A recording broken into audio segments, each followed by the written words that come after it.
پاکستان اور کرغزستان کے سفارتی اور تجارتی تعلقات نئی بلندیوں پر، اسلام آباد آمد پر کرغز صدر کا پرتپاک استقبال، صدر مملکت اور وزیر اعظم نے معزز مہمان کو خوش آمدید کہا۔ کرغز کابینہ کے سینئر وزراء، اعلیٰ حکام اور کاروباری افراد پر مشتمل پاکستان پہنچا ہے۔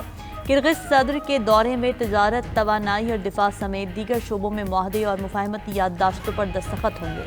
معزز مہمان کی صدر مملکت آصف علی زرداری اور وزیر اعظم شہباز شریف سے ملاقاتیں بھی شیڈیولڈ۔ ادھر کرغز وزیر خارجہ کی دفتر خارجہ آمد، نائب وزیر اعظم اسحاق ڈار نے معزز مہمان کا استقبال کیا۔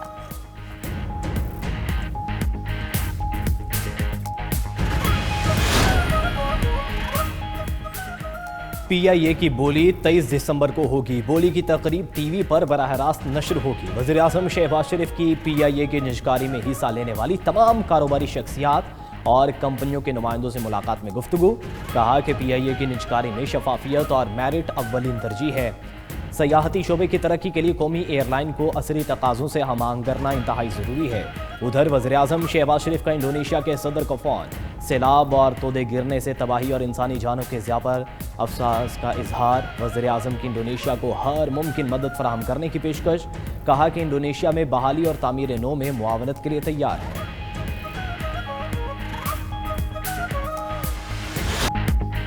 فیلڈ مارشل عاصم منیر سے سعودی بری افواج کے کمانڈر کی ملاقات۔ آئی ایس پی آر کے مطابق ملاقات میں باہمی دلچسپی، علاقائی سیکیورٹی اور دفاعی تعاون پر گفتگو کی گئی۔ فریقین نے پاک سعودی افواج کے برادرانہ تعلقات مزید مضبوط بنانے کے عزم کا اظہار کیا۔ آرمی چیف نے فوجی تربیت، استعداد کار اور انٹیلیجنس تعاون بڑھانے پر زور دیا۔ سعودی کمانڈر نے پاک فوج کی پیشہ ورانہ صلاحیتوں پر اظہار اعتماد کیا۔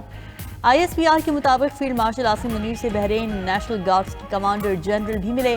ملاقات میں دو طرفہ فوجی تعلقات کو مزید وسعت دینے کے عزم کا اعادہ۔ اس موقع پر فیلڈ مارشل عاصم منیر نے کہا کہ پاکستان ہر شعبے میں بحرین کی حمایت جاری رکھے گا۔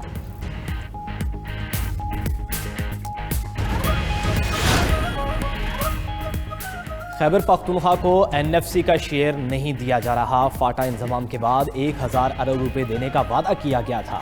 پی ٹی آئی رہنما اسد کیسر کی نیوز کانفرنس کہا کہ حکومت معاشی پالیسی کے لحاظ سے ناکام ہو گئی۔ ملک میں بے روزگاری اور مہنگائی بڑھ رہی ہے۔ افغان جنگ کی وجہ سے خیبر پختونخوا متاثر ہوا۔ جنگ کی وجہ سے کوئی سرمایہ کار ہمارے صوبے میں نہیں آیا۔ افغان بارڈر کی بندش سے کاروبار متاثر ہے۔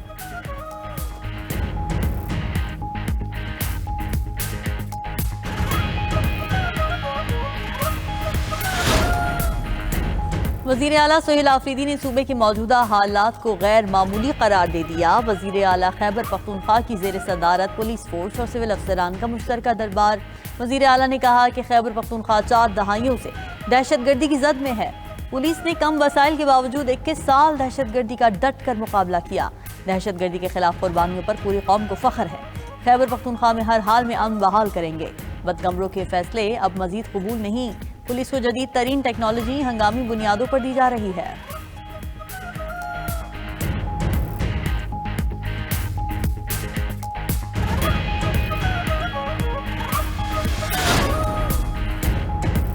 سہیل آفریدی نے معمولی سی گڑبڑ کی تو گورنر راج لگ جائے گا۔ جیل میں سیاسی ملاقاتیں کسی صورت نہیں ہوں گی۔ سینیٹر فیصل واوڈا نے ایکس پر پیغام میں کہا کہ بانی پی ٹی آئی سے وکیل کو کیس سے متعلق ملنے کی اجازت ہے۔ وکلاء نے کیس کے علاوہ کوئی سیاسی پیغام دیا تو وہ ملاقاتیں بھی بند کر دی جائیں گی۔ جیتی ہوئی افواج کے سپہ سالار کے بارے میں مزید پروپیگنڈا برداشت نہیں ہوگا۔ اب کیسز اور چیزوں کو منطقی انجام تک پہنچایا جائے گا۔ خیبر پختونخوا میں چھپے 9 مئی کے دہشت گرد اپنی خیر منائیں۔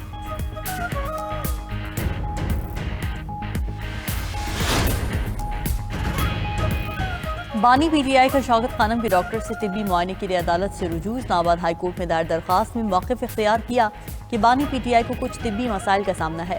موجودہ حکومت بانی پی ٹی آئی کو سیاسی انتقام کا نشانہ بنا رہی ہے۔ انصاف کے تقاضے پورے کرنے کے لیے بہتر طبی سہولیات دی جائیں۔ بانی پی ٹی آئی نے وزیر اعلیٰ خیبر پختونخوا سہیل آفریدی کے ذریعے درخواست دائر کی ہے۔ ادھر پی ٹی آئی ارکان اسمبلی کو آزاد قرار دینے کے خلاف درخواست خارج۔ پشاور ہائی کورٹ نے سابق وزیر اعلیٰ علی امین گنڈاپور کی درخواست پر محفوظ فیصلہ سنا دیا۔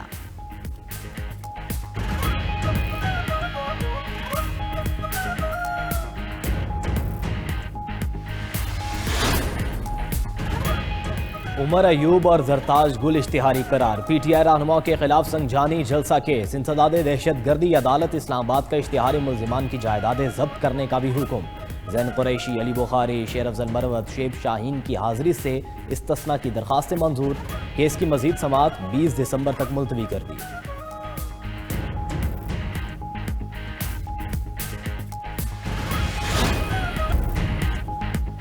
جسٹس محسن اختر قیانی کو سپریم کورٹ کا جج بنانے کی رائے مسترد، جوڈیشل کمیشن اجلاس کی اندرونی کہانی سامنے آ گئی۔ ذرائع کے مطابق اجلاس میں جسٹس منیب اختر نے جسٹس محسن اختر قیانی کو سپریم کورٹ جج لگانے کی رائے دی۔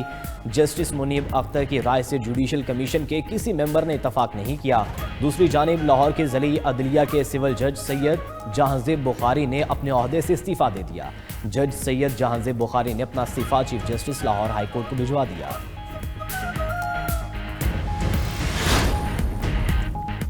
حکومت نے تمام برآمدی مصنوعات پر ایکسپورٹ ڈیولپمنٹ سرچارج ختم کر دیے، نوٹیفیکیشن جاری۔ وزیر مملکت برائے خزانہ بلال اظہر قیانی نے کہا، برآمد کنندگان کو عالمی منڈی میں اپنی مصنوعات کے لیے سازگار ماحول فراہم ہوگا۔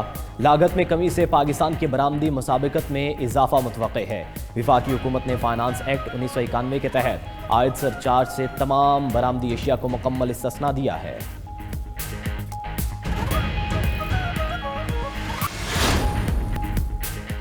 اسرائیل کے غزہ پر مسلسل وحشیانہ حملے، صہیونی فوج نے بمباری کر کے صحافی سمیت 6 فلسطینیوں کو شہید کر دیا۔ عرب میڈیا کے مطابق خان یونس میں اسرائیلی فضائی حملے میں صحافی محمود وادی شہید ہو گئے۔ وسطی غزہ میں قائم پناہ گزین کیمپ میں اسرائیلی فائرنگ سے ایک نوجوان شہید۔ اسرائیلی فوج نے یلو لائن عبور کرنے کے الزام میں 2 افراد کو گولی مار کر شہید کیا۔ اسرائیل جنگ بندی کے آغاز سے اب تک 360 فلسطینیوں کو شہید کر چکا ہے۔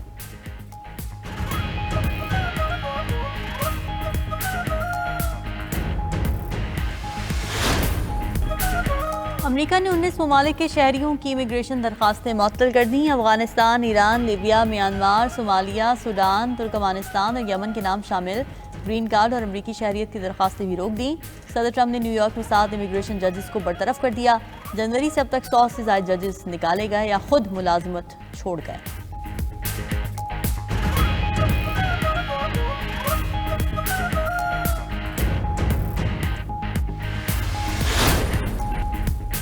چین کے انتہائی سستے ہائپرسونک میزائل نے عالمی دفاعی منڈی میں ہلچل مچا دی۔ 1300 کلومیٹر رینج والی میزائل YKJ کی ممکنہ قیمت صرف $99,000 تک مقرر ہو سکتی ہے۔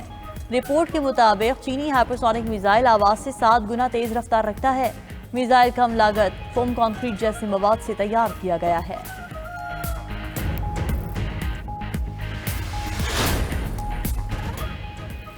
بھارت میں فوج کی تربیتی مشق میں بھی نااہلی، راجستھان کے ضلع سری گنگا نگر میں مشق کے دوران اندرا گاندھی نہر میں ٹینک ڈوب گیا۔ ٹینک ڈوبنے سے ایک بھارتی فوجی ہلاک، دوسرا بچ نکلنے میں کامیاب ہو گیا۔